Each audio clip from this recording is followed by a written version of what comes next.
folks, and welcome back to the Grumpy Gamer channel. That's it, you guessed it, this is that channel we get to see this old git talk about modern games. So, for today's in-car comments, folks, well, you must have heard the news already about the PS5 Pro.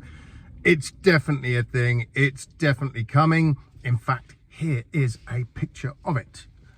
So there it is, that's what the PS5 Pro looks like. It's only slightly different from the PS5 Slim. Apparently though, it's gonna cost, I haven't had it confirmed, some people are saying it's £600 if you buy just the digital version, and then it's going to cost you an additional 80 quid, I think, for the hard drive, something like that. So around about £700 all in. Am I going to buy one? No, not at all. Even if it's going to make the PSVR 2 clearer, run smoother, whatever, I'm not going to invest that sort of money on it. You guys know that the beginning of next year, I want to get myself a Quest 3. So of course, this is the thing I had with the Xbox One. They bought the Xbox One X out, and I didn't buy that either. I don't buy the mid-generation refresh. The only time I've actually done it was when I went to get a PS4, and because I didn't have a PS4 at all and the Pro was already out and it was pretty cheap at the time, it was only 250 quid, well, I went straight for the PS4 Pro. But that's the only time I bought like a refreshed model, like the next one up, before the full next generation. So for me, I'm not going to bother. I'm going to wait for the PS6. I really don't think £600-700 on a Pro is going to be justifiable for me. As you guys know, I don't play that many flat screen games. So even if it improves flat screen games massively, it's just not enough of a pull for me.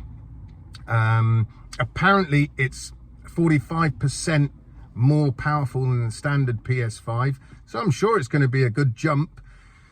But at this point, it's like I need to upgrade my eyes before I need to upgrade my system. Because my eyes are just getting worse and worse as I get older. So I'm probably not going to notice much of a difference anyway. Perhaps it's going to make all games run at 60 frames a second. You know, maybe, I don't know. I don't know enough about it at the minute. When it comes out, we'll obviously see what it can actually do. There are rumors it's going to be announced next month, which is we've only got a couple of days left of August now. So literally sometime in September, maybe towards the end of September, there's going to be either a showcase or a state of play that's going to heavily feature the PS5 Pro. So then we'll know more about it. But let me know, guys, if it's something you're interested in getting, if you're hyped for the PS5 Pro, or if you're just going to stick with the base PS5. I mean, one thing I will say is, this is the first generation where the PS5 seems to be getting, or consoles getting more expensive. You know, when we came to the PS4 Pro and the Xbox One X, the bog standard one got cheaper. And then they brought out the Pro version, and it was around about the same price as the original when that first came out. Whilst this generation, no, the price of the PS5 in some regions is going up. And so the Pro's going to be even more expensive. And like I say, I don't think it's worth, especially like £700. Me, I want to get a Quest 3 and then I want to get a PC. So yeah, I'm not going for the refresh. But like I say, you let me know what you think, whether you're hyped for the PS5 Pro.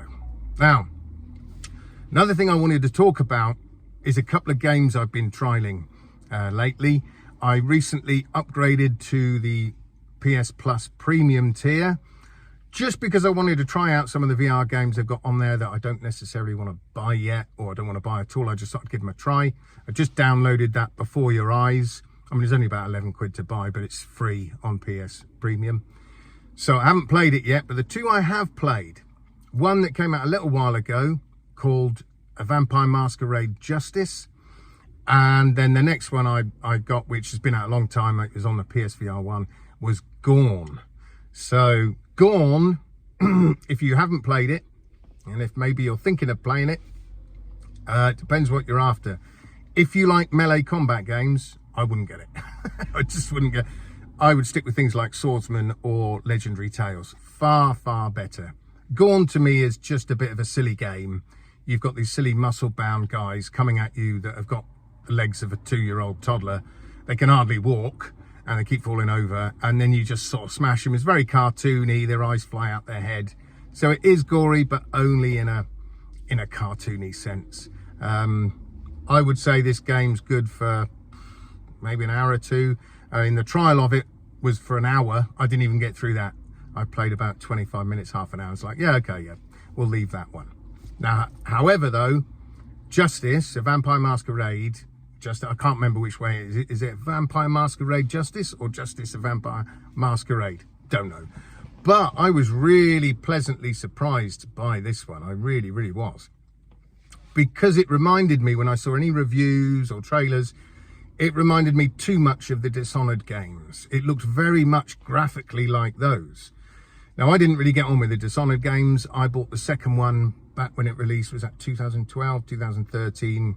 I bought it when I was working over in Scandinavia, and back then it cost me 75 euros, which was insane, when games in the UK at the time were only about 49, 50 quid, something like that.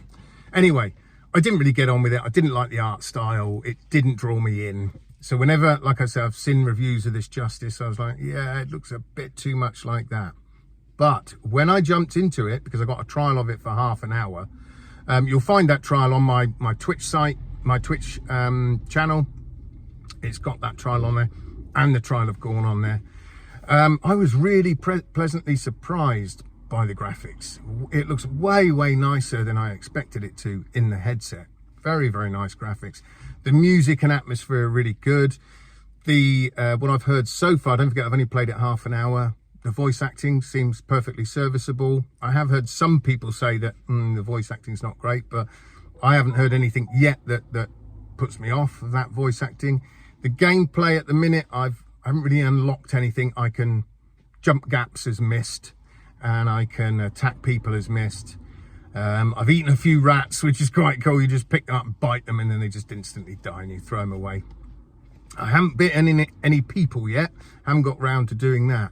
But overall, from what I played, I was really enjoying it. Really, really enjoying it. Way more than I thought I would. And in fact, the half an hour trial just went so fast, really quick. But I haven't bought it yet.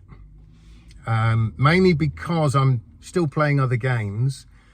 And I know I want to get those, a lot more of those done, the ones I'm playing, before Into the Radius comes out, which is, I think it's the 19th of September, that one comes out. And I can't wait for that one. But I nearly bought Justice last night as well. I thought, shall I, shan't I? I was in the middle, actually, of playing a flat screen game, Aliens Dark Descent, which I think is a fantastic little game. If you like Aliens, get this game. You won't be disappointed, trust me. It's a really good little strategy shooter type game. Anyway, so I nearly bought Justice last night. I was so close to buying it, but I've held off. But I might buckle this weekend, I have to say. I might buckle, because I just keep thinking about that game. I want to get back in and be a vampire. You know, already within half an hour, it made me feel like a vampire. It was great.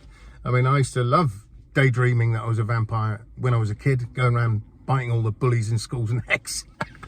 Anyway, yeah, that's might be a worrying sign. Anyway, so yeah, I might get it over the weekend. We shall see. If on Monday I make a video, don't be surprised that I've bought it and had a blast with it over the weekend. So can I recommend this game on the short time I've played it? I would say yes. So far, yes. And obviously the game apparently opens up much more. The overall campaign, I think most people are saying, is 6 to 8 hours long. As you know, campaigns always take me a lot longer because I take my time. So maybe I'll get 8 to 10 out of it. We shall see. But I shall let you know come Monday. Now, before I go, the last thing I want to talk about, which is just making me chuckle at the minute, and I had to mention it, it's not a VR game, it's a flat screen game. And that is Black Myth Wukong. Now, all I've seen about this game before it released and even after is all the wokies losing their mind that this game isn't diverse enough and there's not enough of this in there and that in there and it's misogynistic and blah, blah, blah, blah. And literally the wokies wanted it cancelled. One female reviewer, I think, said there's no female characters in there, blah. And it's like, well, you've only played the first 2 chapters. The third boss apparently is female. So you haven't even played the game properly yet, and you're making stupid statements. But yeah, I just find it funny that so many of the wokies are losing their mind over it, wanted it cancelled, and yet it's one of the biggest games of all time already. Within the first 72 hours of going on sale, 10 million copies of this game were sold. And the wokies seem fuming about it, and they can't understand why it's doing so well, because it's not diverse enough. Yeah, that's why it's doing so well, because most gamers don't want woke garbage in their games. No game should have a political agenda to it. It's nonsense. Games are there to play and have fun. You know, at the end of the day, the way I see it is, if you really want a woke game, go and make a woke game for wokies. Got no problem with that. But leave the traditional gaming to the vast majority who just want to play as hero characters, whatever, traditional characters, and have a blast. They don't want woke nonsense and pronouns shoved down their throat, you know, over and over again. As the saying goes, and we've seen it so many times by now, that if you go woke, you go broke. And it's just fact. And yet they still try and push for it. It does seem, though, we've turned the corner and this woke stuff is actually starting to die off. It's taken a while, but I did see one company, I think it was Microsoft, actually got rid of their DEI department. I think I spoke about it last week, the week before. They literally fired them all because it's not the in thing now to be woke. Thank God for that. So I've spoken before about Wukong, and it is a game I am going to pick up, but not yet. There's too many good VR games coming out. Maybe next year I'll pick it up. We shall see. But I did ask my other half if she would get it for Christmas for me. So maybe I'll be playing it over Christmas. Anyway, folks, let me know what you think of Black Myth Wukong. If you're playing it, let me know how hard it is. I've heard that it's not as hard as a Souls game, but it's still hard. You know, the boss fights can be pretty tough. But let me know your thoughts if you're playing it, and let me know if you're thinking of picking it up. So that's it for today, folks. I hope you have a fantastic weekend. I hope you play some fantastic games. And until next time, folks, I shall see you guys on the other side. Adios.